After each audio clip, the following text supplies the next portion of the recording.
ഇനി പത്തനംതിട്ടയിലേക്കാണ് ഷിജോ കുര്യൻ ചേരുന്നുണ്ട്.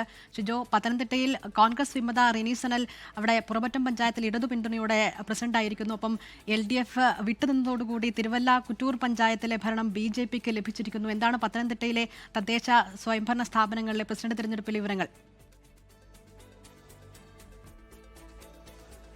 ഇതിൽ വലിയ തരത്തിലുള്ള ആ ഒരു കൗതുകവും അതുപോലെ തന്നെ നാടകീയതയും നിറഞ്ഞ ഒരു ത്രിതല പഞ്ചായത്തിലെ സ്ഥാപനങ്ങളിലേക്കുള്ള തെരഞ്ഞെടുപ്പാണ് പത്തനംതിട്ട ജില്ലയിൽ ഉണ്ടായിട്ടുള്ളത്. പലയിടങ്ങളിലും വലിയ തരത്തിലുള്ള കൗതുകങ്ങൾ നിറയിപ്പിക്കുന്ന തരത്തിലുള്ള ചില ഇടപെടലുകൾ, അടിയൊഴുക്കുകൾ സംഭവിച്ചിട്ടുണ്ട്. അതിൽ ഒന്നാമത്തെ കാര്യമെന്ന് പറയുന്നത്, ഞാനിപ്പോൾ ഈ നിൽക്കുന്നത് പുറമറ്റം ഗ്രാമപഞ്ചായത്തിലാണ്. പുറമറ്റം ഗ്രാമപഞ്ചായത്ത് എന്ന് പറയുന്നത് കഴിഞ്ഞ കുറേ കാലമായിട്ട് UDFന് അപ്രമാദിത്വമുള്ള ഒരു പഞ്ചായത്ത് തന്നെയാണ്. ഇവിടെ 7 സീറ്റ് നേടി UDF ഒറ്റകക്ഷിയാവുകയും ചെയ്തതാണ്. 5 സീറ്റ് മാത്രമാണ് LDFന് ഉണ്ടായിരുന്നത്.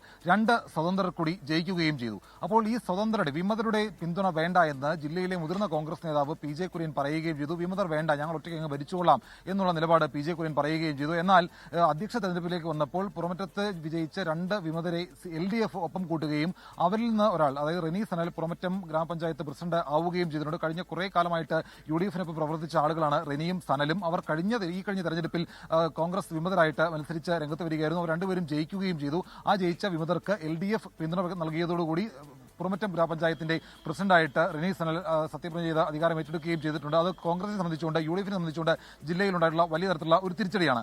മറ്റൊരു കാര്യമെന്ന് പറയുന്നത് കോട്ടാങ്ങലാണ്. കോട്ടാങ്ങൽ എല്ലാവരും ആകാംക്ഷയോടുകൂടി നോക്കിക്കണ്ട ഒരു ഗ്രാമപഞ്ചായത്താണ്. കോട്ടാങ്ങലിൽ BJPക്ക് 5 സീറ്റ്, UDFന് 5 സീറ്റ്, LDFന് 1 സീറ്റ്. അവിടെ നിർണായക ശക്തിയായിട്ടുണ്ടായിരുന്നത് SDPI ആണ്.